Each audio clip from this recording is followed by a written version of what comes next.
Welcome everyone to the second day of the webinar series we've been doing this week. Today we're going to be going over preparing to create our CMS flow model. So that includes loading the bathymetry scatter set that we all put together yesterday, working with the datums and the different surveys, put them together, and then save that out yesterday afternoon in the form of a SMS project. We'll load that project.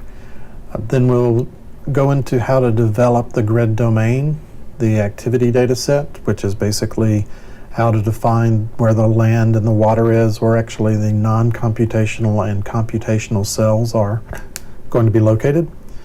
Then we'll build a quadtree grid frame, and then defining where the resolution is going to be located. Then the next step before we get done for today, we'll be working on our boundary conditions and defining those. I'll go into mainly the water surface elevation type, but also we'll be covering a few others that don't necessarily pertain to the project that we're working with, but just to give you a basic understanding of what those other ones are.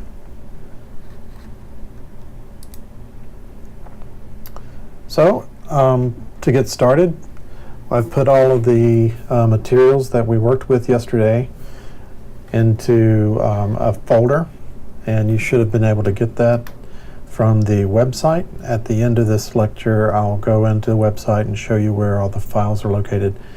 But it's under the day 2, 1-initial/base.sms folder project.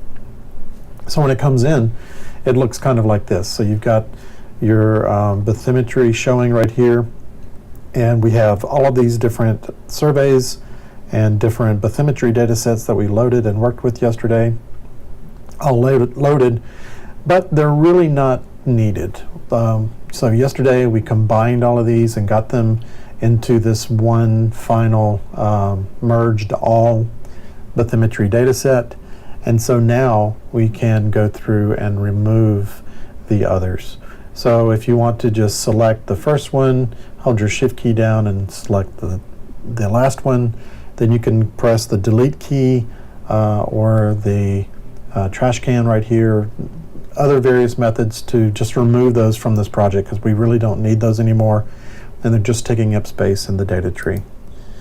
So once they're gone, we'll just wind up with a merged all data set, and it's got all the bathymetry that we're going to need.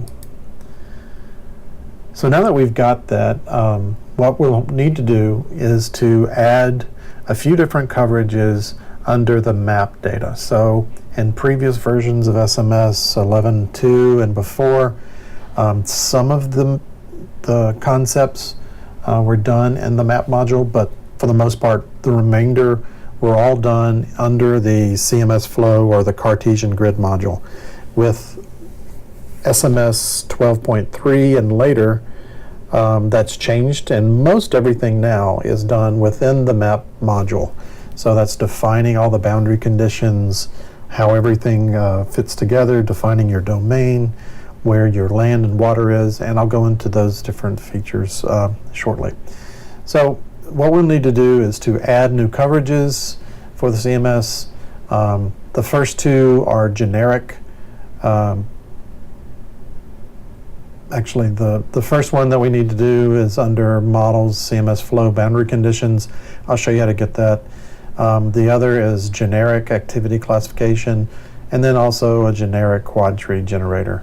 So to get there, what we'll do is we'll go over under the map data and we'll right click and choose to define a new coverage. Once that comes up, it'll bring this up. You may have these expanded already, but I'm just showing the two different coverage types, generic and model specific. So this first one we're going to do is models, CMS flow, boundary conditions. So we'll expand the models, come down to CMS flow, get the boundary conditions, and click OK. You can change the name if you'd like to make it identifiable for future reference. But if you're only working with one particular grid and you're not interested in any alternatives right at the moment, you can just leave it with the same name. And you repeat this process. Once you do that, just click OK. Then repeat the process until you have the generic activity classification. So that's under the generic type, activity classification, click OK. Same thing with the quad tree generator.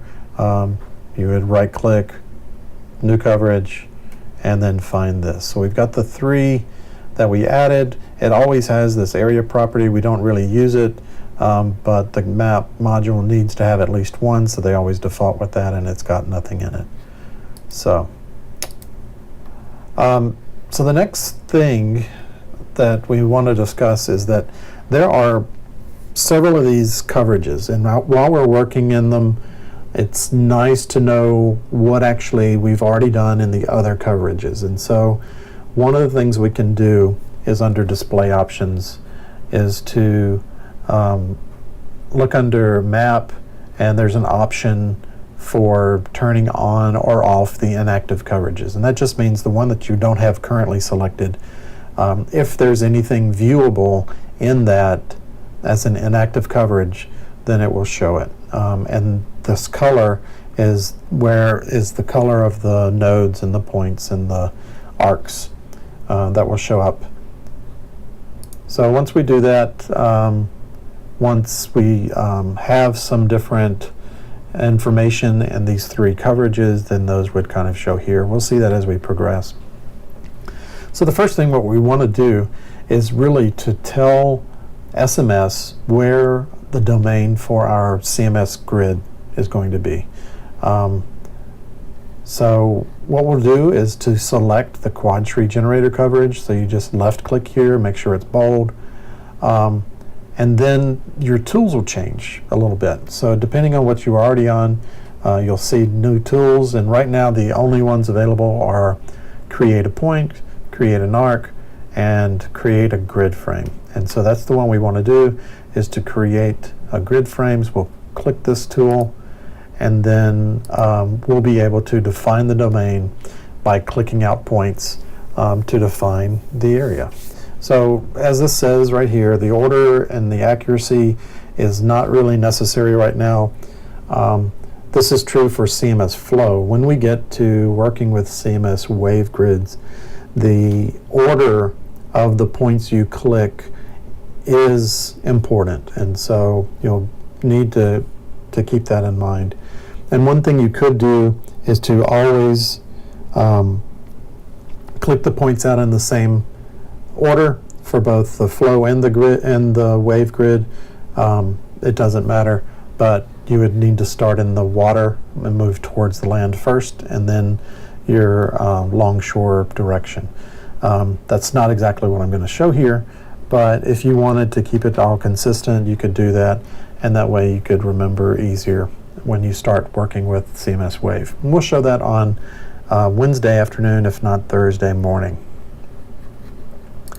So what we would do is, this shows that we only need to click 3 times, and the first one, basically wherever that first one is, it starts a point, and then you can define the length of this lateral edge here, and then click a second time, and then the next direction is normal to that.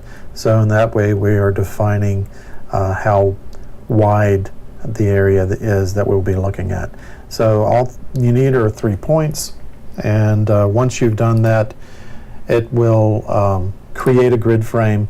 As I mentioned here, the grid frame is normally invisible in the water area, and this is because the grid frame starts with an actual Z value of 0, and SMS thinks that positive values are above that, and so it kind of covers up this grid frame where all the values are greater than 0. The negative numbers, they'll actually show, but what you can do is just to change your display contours and select to make those semi-transparent. And I'll show that once we get into the demo portion of this video today.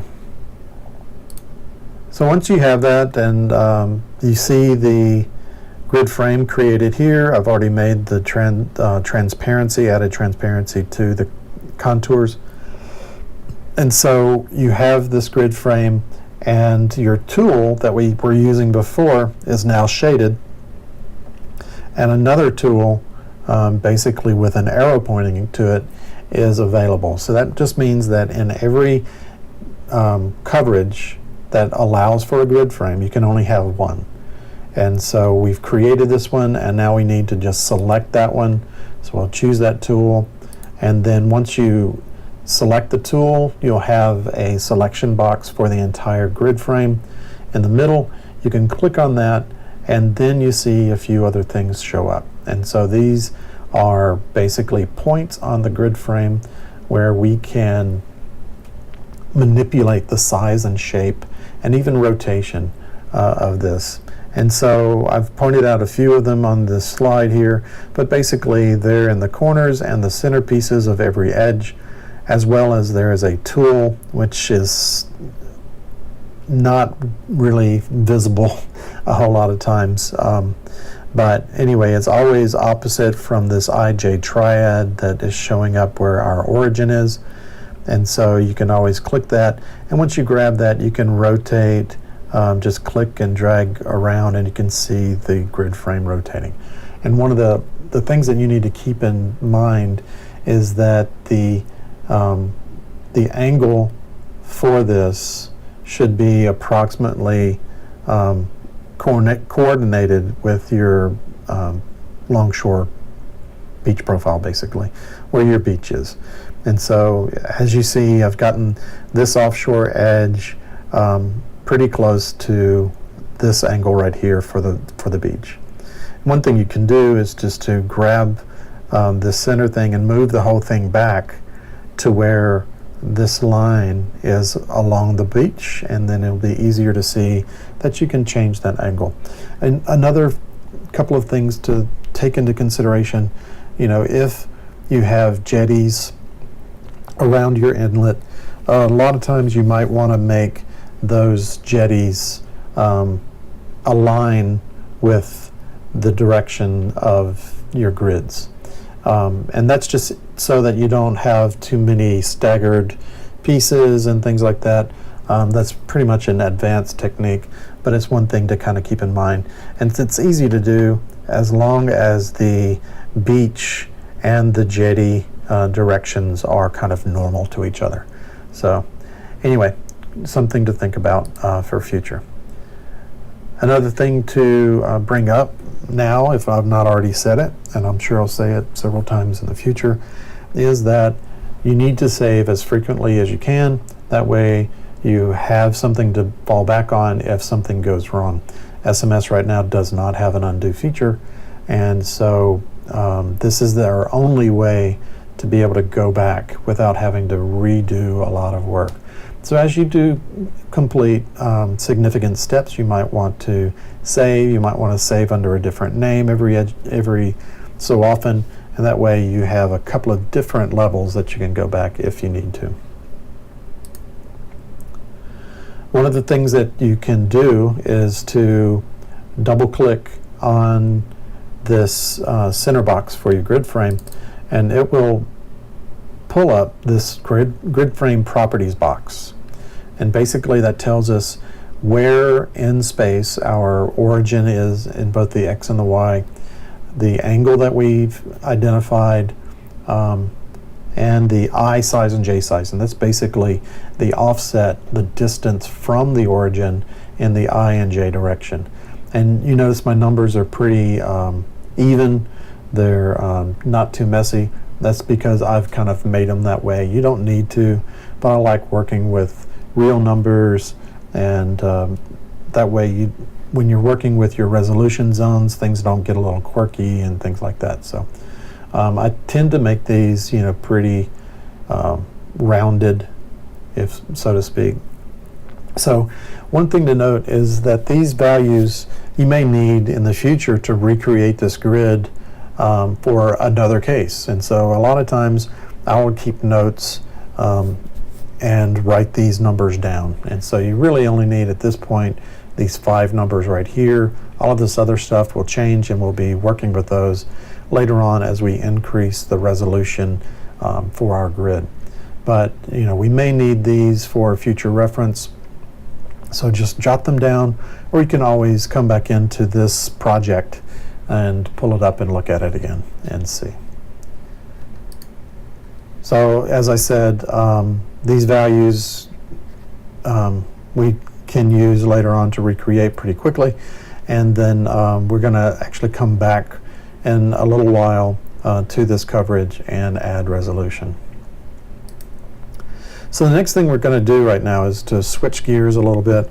We've created our domain that we're going to be working with, but right now we want to basically choose where we're going to have computational cells and where we're not going to have those. And so that's basically the land-water interface, although it could be, a beach that's inundated by tide, things like that. So basically where things can be, have moving water on top of them. And so we do that in SMS 12.3 and later in the activity classification coverage. So if you click that, so you just left click on this activity classification, make sure it's selected, and then you can right click, and then it brings up a, actually I'm getting ahead of myself a little bit. So you would want to, right now, what we're going to do is take the contours at a specific spot according to our bathymetry and define some arcs, bathymetry arcs. And so to do that, what we can do is to right click on our scattered data, our bathymetry, right click on that and choose to convert scatter contours to map. And then once you do that, you can specify, okay, where are these arcs going to be defined? And so if it isn't already in this box, you need to click the box and choose the activity classification coverage. And then basically the rest of this basically states that along the 0 meter elevation contour, I want to create arcs, and the spacing of nodes along those arcs is going to be 10 meters. So we can just accept this. This is the default, and it's fine for right now. But just note that using 0 exactly a lot of times is not what you want. You want something that's representative of your tidal range. So in your area, the tidal range where you have beaches wetting and drying, you want to make sure that that's incorporated and that those are defined. And so you might want to make this value of where your land is something at a negative 1 meter or 1.5 meters, depending on your tidal range. But for right now, we're just going to accept these defaults and move on. And once you click OK here, it'll go out and think for a minute, but then it's going to come back and pull in and basically show you where the 0 contour is for the given data set that we were using for that conversion. So it looks nice. We've got a coastline here. We've got some groins identified, an island in here. But when we zoom in, we're going to see some issues that we're going to have to take care of. And so let's do that. We zoom in that bay, and we've got 2 different 0 contours just because of the way the data was. And so you would want to come through and clean this up. And so one way to do that is to click the Feature Arc tool. That's the one right here with an arrow, and then select these different arcs. And you can do them separately, or you can do them together. You would just hold your Shift key down while you're selecting the different arcs to make sure that they're multi-selected, and then hit your Delete key or the trash can, and that will delete them. So they will remove, and then you can move around to different areas. You can pan your screen while you're doing this, because it's hard to click and drag when you're actually clicking to select. And so if you hold your F2 key down and then drag with your mouse, like click and drag a point, then you can move around to a new area, keep your selection as it was, and then you're ready to continue selecting new arcs. Another thing that you might have or need to do is to remove some of these points. So the way the bathymetry was in this particular case is a little bit odd. So what you can do is to select these vertices. And so basically terminology is nodes are the endpoints of arcs, vertices are the midpoints of arcs that give the arc its shape. And so what we need to do is to select these vertices in here with this tool. And so you see it's a selection of a point between two nodes, and it's got an arrow on it, so that's the selection tool. So click that, and then you can click these individual vertices or drag a rectangle around to select those. Once they're selected, hit the delete key, and then it's gone, and you're ready to go, and you've got a little bit better shape to your line there. So you just move around and you do this as much as you can. There's other ways to do this, though. There are databases out there that already have some coastlines in existence. You can use those if you can bring them into SMS. It accepts several different formats. Shape files, if you can get them, that would be great. But what we're going to do, what I'm going to show next, is another coastline database. Basically, it's called the CUSP database. And so if you go to this NOAA site here, it'll bring up a photo, a page that looks similar to this, and you would just zoom into the area that you're looking for. And then once you've got that, you would want to click the download button from the CUSP database by a certain rectangle, and then define a rectangle. And then once you let up, it will tell you, okay, how do you want that information? Do you want it from a shapefile or a KML? So we're going to choose shapefile for working with SMS.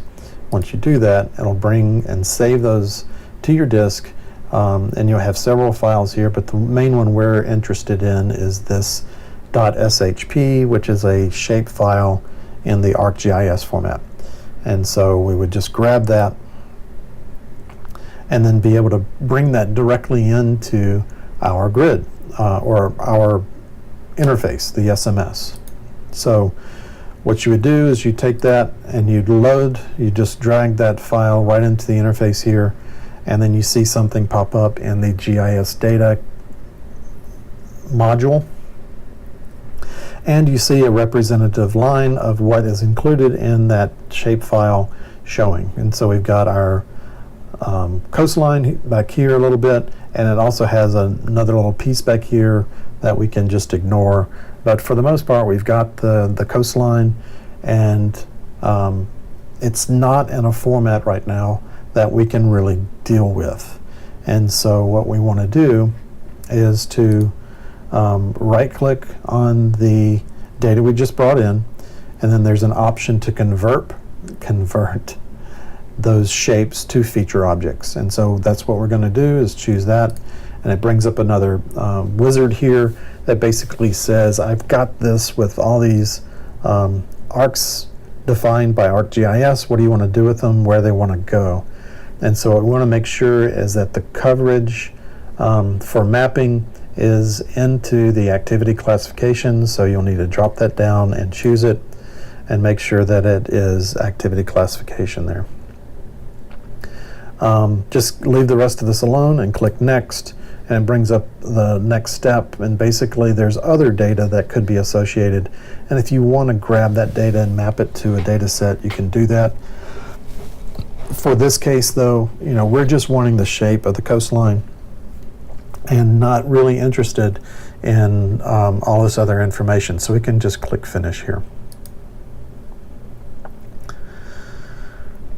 Once we do that, we can save and we're ready to go. So we would iterate those processes between working with a coastline database to develop a coastline, and maybe interact also with the scalar contours based on the bathymetry that we have loaded. Combine those two different things together and make sure that we have a coastline that fits everything together. So we see here, I've already saved another project for you guys. It's located in the to-after coastline directory under day 2. And we can just pull that in, and then we've got something to work with. And that's, like I said, it's already, a lot of the extra work has already been provided for you guys without you having to go through there and do that at this point. So let's bring that in, and it looks something like this. And so we've got a coastline in addition to the shape of our bay and the islands and things like that within it. We've put some effort into making this exactly what we want. So that's just a coastline. That doesn't really do anything for us other than have the limiters for the actual coast. And what we need to do is to fill out a whole polygon, and basically we'll assign that polygon to be either water or land. And so what we need to do is to finish this out. And so what we'll do is coming in and we'll make sure that the activity classification coverage is selected. Then you can choose this create arc tool and start at some place on your landward boundary. I would kind of maybe look at the quad tree generator coverage and get an idea of where the domain extents are. For some reason, they're not showing with the inactive coverages, and I've reported that. Hopefully that will be available in the next version at some point. But right now we can't see where that is, so we have to swap back and forth, and you'll do that a few times for different things, the boundary conditions also. So just kind of make sure that the arc that you start, and I just would use the endpoint of this arc. It doesn't have to be exact. Just use the endpoint and start there and move your way back, create another point back here and connect up with this other edge, so that you have an arc that basically is beyond where your grid is going to be defined. So I've created that arc, and then I've switched over to the quad tree generator just so that we can see. So this purple line right now is the grid frame we created. That's our domain. And this greenish line is the one that we did to connect that activity classification up. So you would just go back here, make sure you're outside this domain.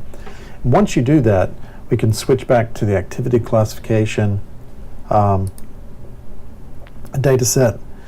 And then once we've done that, we would go under feature objects. There's a tool to build polygons, and then once the polygons were built, then we can select those polygons with this tool showing right here, and then define whether that polygon denotes a land or a water or active inactive coverage. So in this case, this is defining land. We'll choose OK, and then we're done. And so one thing to note is if you define an inactive area, you don't have to define all of your active areas. CMS and SMS will know that everything outside of those polygons is active. Same thing goes if you choose to create the active polygon, you don't have to go back and do the inactive. We'll know what they are. So we're just starting with the land, and you would set that. We also want to make sure that any islands, things like that, that you know are not going to wet or dry, you would want to make sure that those selected and chosen to be inactive. So the next thing we're going to talk about is defining our boundary conditions.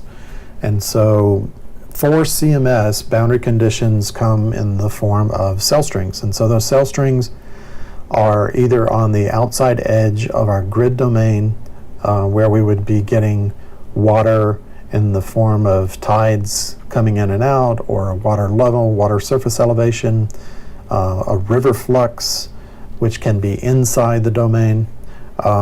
But you would be choosing different arcs. would denote what that particular boundary condition is. And so what we'll do is we would choose the boundary condition coverage, and then we would want to define an arc, basically, that would define where and what that boundary condition is, where it's going to be applied, and what the forcing is. So what we do is make sure that the boundary conditions coverage is selected, choose the Create Arc tool, and then we would just define an arc. And in our case, for our offshore edge, we're just going to use one curve to define what our tides are going to do based on water levels or tide constituents. So what I've done is just to create an arc, basically using the same endpoints as we used before, for the shoreline, but then I took those out offshore until they were approximately beyond where the boundary is. And once again, we'll go back and forth between the quadratic generator and this boundary conditions coverage so that we can make sure that that's outside. And I'll be showing why that's necessary later. But you just want to make sure that this arc is outside of the grid or very close to the edge of the grid. Either one. It does not have to be on the inside. It does not have to be exactly where you want the forcing to go, as long as those cells are going to be on an external. Same thing goes for river flux. You would just define a small arc where your river would be, and then we'd be able to set and assign some values. So once you create that arc, it basically comes in and it defaults to being unassigned. And so we would see this, we'd say, okay, well, I need to assign our boundary condition. So we would select that boundary with the select tool, and then right click and choose to assign boundary conditions. And then there are different types of information. And so this is going to be a water surface elevation boundary condition. So we would choose a type that said water surface elevation forcing. The other type is flux or river flux. But for this, we'll need water surface elevation forcing, and there's various types. So we would choose from water surface elevation source one of the options there. And this is just going to be a single curve defining water level values at the boundary. And so we would choose a curve, we'd click this Define Curve button, and that would open up an editor here that we can enter values in the time and the meters of height. And so these are the only two values you need. You can enter these by hand. If you have them in a file like an Excel spreadsheet, you can select those columns, cut and paste. You can import. So I've simplified this a little bit for you guys. So I have a file already out there that contains values that we're going to use for our water surface elevation boundary condition. And so let's just click import. And so it's under the CMS grid creation folder and a file called water surface elevation forcing.xys. And so we can just choose that, hit open, and it comes in. You see all the values in hours and meters. So if your data is not like that, you would want to make sure that you convert that time, that first column, to make sure that the representative numbers are in hours from the start of the simulation. Okay. Once we do that, we come back out and we see the curve, and we can do some other things here if we want to. We can give it a name. We can give it an offset, water surface elevation offset. This is kind of used, we're starting to use this more and more for representing sea level rise or fall, depending on the location that you're at. So, but for right now, let's just use a default of 0. That way we're not changing the values for this curve at all. And so we would be able to click OK and move on. So when we move to the river flux boundary condition, we're not going to use that for this project, but just showing you how you would do it. You would choose flow rate forcing as the type, and you can choose either a constant or a curve. And So you would put in the values here that you had for a constant flow rate forcing, or if you had a curve, you would do it exactly the same way we just did. You would switch that to curve, define your curve, bring in a file or cut and paste, whatever. So this inflow direction that's specified here is significant. So on older versions, say of 12.2, 12.3, and early 13 SMS versions, the inflow direction was not optional. It's always set to 0 here, which could cause a problem. And so in versions after 13.0.8, which is now released, you can actually uncheck a box to where you're not specifying this value. But basically this would, instead of the flows coming in from that river normal to the grid or normal to the cell, you could specify a direction, and CMS would try to put some directionality on that value as it's coming in, just to make it a little bit more realistic. Unfortunately, with a 0 direction, if you're on the west side, it's immediately going to try to go south as soon as it comes in, and so that could cause some instabilities. So we have some issues with that right now.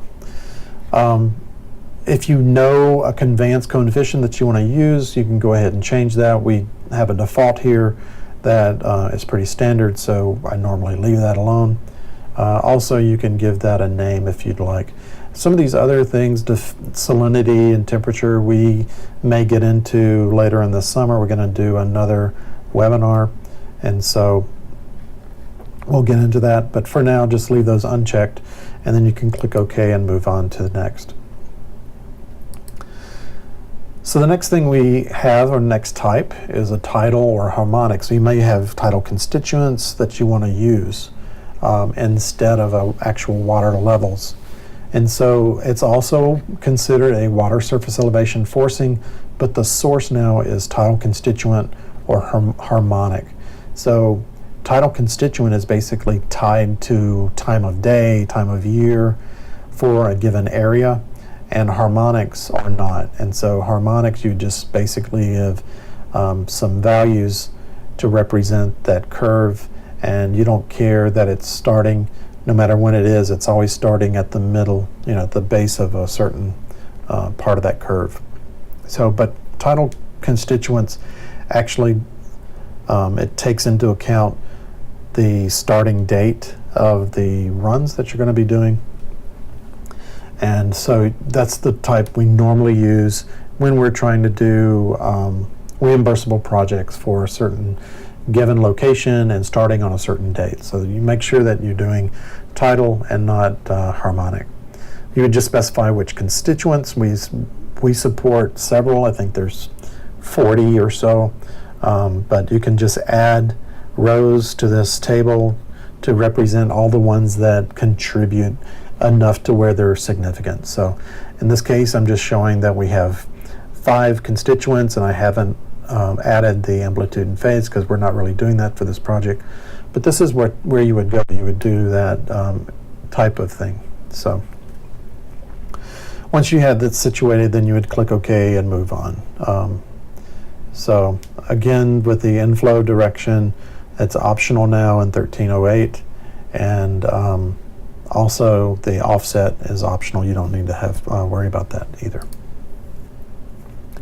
So when you finish up, we added the water surface elevation forcing boundary condition, and so we have now this arc that covers the entire offshore side, and you notice now it says water surface elevation forcing instead of unassigned. And same thing would go if you had a river up here, it would say flow rate forcing. If you had tidal forcing, it would have that as well. So just different ways you can know what each boundary condition is, and you can always get back into it and see what the curves are and things like that. So we have saved this case at this point under the after boundary folder,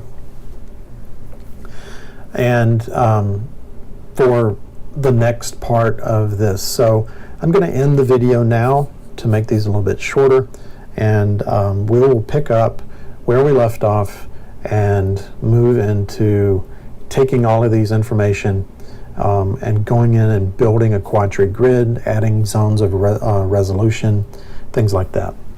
And then after that presentation, I'll be doing a demonstration. So see you in a few minutes.